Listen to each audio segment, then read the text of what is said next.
और दुख इसलिए नहीं है कि बाहर का कोई आरोप लगा रहा है, आक्षेप लगा रहा है, उसके लिए हम तैयार हैं, हमारा वही काम है कि हम उसको बर्दाश्त करें। लेकिन जो अंदर में चल रहा है वो दुखद है कि एक एमएलए दूसरे के ऊपर एफआईआर करते हैं, दूसरा एक के ऊपर एफआईआर करता है। वो आप छोटे से बच्चे से उठा के पूछ लीजिए या किसी बूढ़े से उठा के पूछ लीजिए, एक जनरल परसेप्शन ही बड़ा बिगड़ा हुआ है कि नहीं यार, सब ऐसे ही हैं, सब यही करते हैं, बिक जाते हैं, चोर हैं, कोई काम नहीं करते।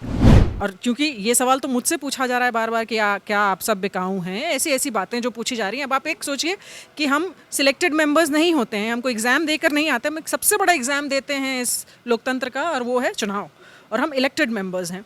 उसके बाद अगर हमसे ये पूछा जाए कि आप बिकाऊ हैं, क्या आपको ऑफ़र आया, ये किस तरीके के प्रश्न है। तो एम्बैरेसमेंट सिर्फ उनका नहीं हो रहा है, उनका तो जो हुआ सो हुआ, एम्बैरेसमेंट तो हमारा भी हो रहा है। धनराशि प्राप्त हुई है, लेकिन चरित्र हनन अभी उनका नहीं किया जा सकता है क्योंकि जांच अभी भी जारी है, अभी वो जेल हाजत में नहीं है, वो रिमांड पर हैं। तो इतनी जल्दी निष्कर्ष निकाल कर जो है जिस तरीके से उनका चरित्र हनन किया जा रहा है, ये जो है कतई मुझे नहीं लगता एक्सेप्टेबल है मेरे लिए। हमारे साथ पूर्णिमा नीरज सिंह हैं, झरिया से चुनाव जीत करके आती हैं, कांग्रेस पार्टी के सिंबल पे चुनाव लड़ी थी। कांग्रेस पार्टी के सिंबल पे चुनाव लड़ी थी इसलिए इस शब्द का प्रयोग किया कि जो चीज़ें खास करके कांग्रेस पार्टी और कांग्रेस पार्टी के विधायकों को लेकर के चल रही है झारखंड की राजनीति में, या फिर जो सवाल कांग्रेस पार्टी के विधायकों के ऊपर या जनता के मन में या फिर मीडिया के मन में या फिर आपके ही साथी विधायकों के मन में जो चल रहा है, वो ये है कि क्या आगे भी आप लोग कांग्रेस पार्टी के साथ रहेंगी या फिर कुछ और रास्ता आप तलाश रही हैं? देखिए, रास्ता तलाशने की बात नहीं है, फ़िलहाल जो चल रहा है अभी तो हम कांग्रेस पार्टी के साथ हैं निश्चित तौर पर, इसमें कहीं कोई दो राय नहीं है। और जो चल रहा है वो बहुत दुखद है, जो प्रकरण सारा चल रहा है आजकल। और दुख इसलिए नहीं है कि बाहर का कोई आरोप लगा रहा है, आक्षेप लगा रहा है, उसके लिए हम तैयार हैं, हमारा वही काम है कि हम उसको बर्दाश्त करें। लेकिन जो अंदर में चल रहा है वो दुखद है कि एक एमएलए दूसरे के ऊपर एफआईआर करते हैं, दूसरा एक के ऊपर एफआईआर करता है।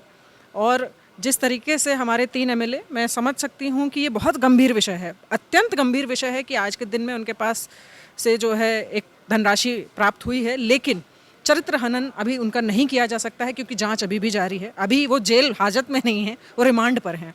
तो इतनी जल्दी निष्कर्ष निकाल कर जो है जिस तरीके से उनका चरित्र हनन किया जा रहा है, ये जो है कतई मुझे नहीं लगता एक्सेप्टेबल है मेरे लिए। क्यों आपको लग रहा है कि चरित्र हनन किया जा रहा है और गलत हो रहा है, जबकि उनके पिताजी ने खुद से एक्सेप्ट किया कि वो गुवाहाटी गए थे, मुख्यमंत्री से मिले, कई सारी चीज़ें हैं। एक और विधायक जिसने एफआईआर किया, वो उनकी तस्वीर सामने आ गई कि सीएम से मिले, हसाम के सीएम से। एक सारे के सारे लोग सेम टाइम कुछ डेट के अंदर जो है एक व्यक्ति से मिल रहे हैं, भले ही वो रीज़न अलग अलग बताया जा रहा है, तो पब्लिक तो उसी नज़रिए से देखेगी जो बातें हो रही है, जो खबरें चल रही है, या फिर जो एक परसेप्शन तैयार किया जा रहा है। तो इसमें कहाँ आपको दिक्कत लग रहा है? मुझे दुख इस बात का हो रहा है ना कि भावावेश में आके एक एफआईआर पे दूसरा एफआईआर हो रहा है, और जो वाकई में फैक्ट्स हैं वो कहीं ना कहीं खो गए हैं इन सब के बीच में। आप कोई भी जो है परसेप्शन बना लें, परसेप्शन से तो चलेगा नहीं, क्योंकि एफआईआर हुआ है तो मामला कोर्ट चला जाएगा, कोर्ट जाएगा, कोर्ट जो निर्णय देगा वो बाहर बाद में जो आएगा, सच्चाई वही होगी जो कोर्ट से बाहर आएगा। बाकी परसेप्शन से तो आज जो है वो कैरेक्टर असैसिनेशन ही हो रहा है, उससे ज़्यादा कुछ नहीं होगा। मैडम, आप जो बातें बोल रही हैं ये सही बात है कि लोकतंत्र में जो है संविधान से सारी चीज़ें संचालित होती हैं, लेकिन आप चुनाव लड़ कर के आती हैं, आखिरकार आपको जाना है जनता के पास जहाँ से मैंडेट मिलता है, लोकलाज से भी सारी व्यवस्थाएं चलती है। जो चीज़ें इरफान अंसारी, राजेश कच्छप और नमन बिक्सल कोंगाड़ी के तरफ से निकल करके आ रही है, वो तो यही है जो कि लोकलाज के विपरीत है, राजनीतिक मर्यादा के विपरीत है, वैचारिक दृढ़ता नहीं दिख रही। मैं मानती हूँ कि जो आप कह रहे हैं वो सही हैं, लेकिन मैं फिर कहती हूँ कि जब तक निष्कर्ष कोर्ट से नहीं आएगा, कोई निर्णय कोर्ट से नहीं आएगा, तब तक के लिए इस बात पे बात करना व्यर्थ है। कोर्ट, अब चूंकि मामला कोर्ट में है, पहले अगर कोर्ट में नहीं होता तो हम और आप अपनी बातें बना सकते थे, एफआईआर होने के बाद तो कोर्ट में है, और गुनाहगार होंगे तो जेल जाएंगे, गुनाहगार नहीं होंगे तो हमारे और आपके बीच में होंगे, और असली बात बताने के लिए वो आपके सामने होंगे। हम तो आप ही के माध्यम से जो जान रहे हैं उसी की हम बात कर रहे हैं, और मुझे लगता है कि इतनी जल्दी किसी निष्कर्ष पे पहुंच जाना, हाँ, निश्चित तौर पर आप लोकलाज की बात करते हैं तो जो पार्टी का ओवरऑल परसेप्शन है आज प्रदेश में, उसको एक बहुत बड़ा धक्का लगा है इससे। और क्योंकि ये सवाल तो मुझसे पूछा जा रहा है बार बार कि क्या आप सब बिकाऊ हैं, ऐसी ऐसी बातें जो पूछी जा रही हैं। अब आप एक सोचिए कि हम सिलेक्टेड मेंबर्स नहीं होते हैं, हमको एग्ज़ाम देकर नहीं आते, हम एक सबसे बड़ा एग्ज़ाम देते हैं इस लोकतंत्र का, और वो है चुनाव, और हम इलेक्टेड मेंबर्स हैं। उसके बाद अगर हमसे ये पूछा जाए कि आप बिकाऊ हैं, क्या आपको ऑफ़र आया, ये किस तरीके के प्रश्न है। तो एम्बैरेसमेंट सिर्फ उनका नहीं हो रहा है, उनका तो जो हुआ सो हुआ, एम्बैरेसमेंट तो हमारा भी हो रहा है, ओवरऑल पार्टी का हो रहा है, हमारे परसेप्शन का हो रहा है, सभी नेताओं के परसेप्शन का हो रहा है, विधायिका का हो रहा है, अकेले उनका नहीं हो रहा है। तो चरित्र हनन कहीं ना कहीं हम सबका हो रहा है एक साथ में। बिल्कुल, यही सवाल मैं शुरुआत से आपसे पूछ रहा था, जिसका जवाब आप अभी दे रही हैं। आप ये बोल रही हैं कि इरफान अंसारी, राजेश कच्छप और नमन बिकसल कोंगाड़ी के साथ हुआ, या फिर जो उन्होंने किया उससे आपकी भी छवि, यानी कि आपके जैसे जो भी विधायक हैं उनकी छवि पे एक सवाल खड़ा हुआ है। बिल्कुल, निश्चित तौर पर सबकी छवि पे।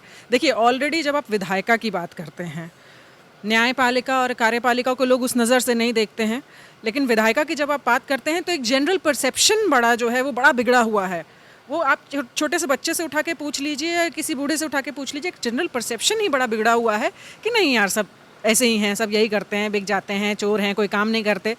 उस परसेप्शन को बनाने में हम एक बड़ा जो है मेहनत करते हैं, सारी अब जितना प्रयास आप देखते हैं, और उसके बाद जो है अगर ऐसी कोई घटना होती है, ऐसी अप्रिय घटना होती है, उसके बाद जो हम लोग का परसेप्शन ख़राब होता है, तो हम जहाँ से शुरू करते हैं उससे और 10 कदम पीछे चले जाते हैं। आपको क्या लगता है, पार्टी ने जल्दबाजी में कोई निर्णय ले लिया तीनों विधायकों के विरोध में?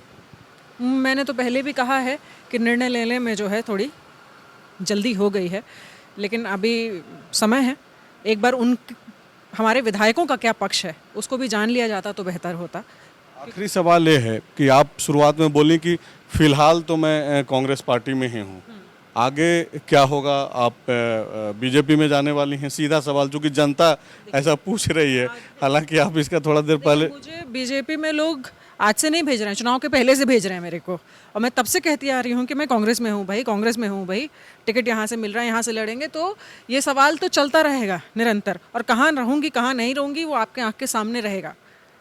ठीक है, प्रत्यक्ष को प्रमाण की जरूरत नहीं। आगे सब कुछ तय होगा अगर कुछ बदलाव होता है। क्या बदलाव होगा वो तो भगवान ही जाने, अभी तो ऐसा कोई बदलाव है नहीं।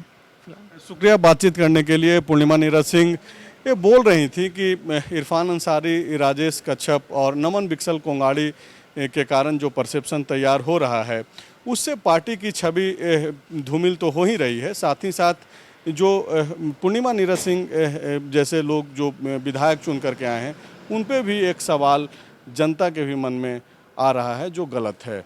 शुक्रिया। TheFollowUp.in. Like, share, and subscribe. www.thefollowup.in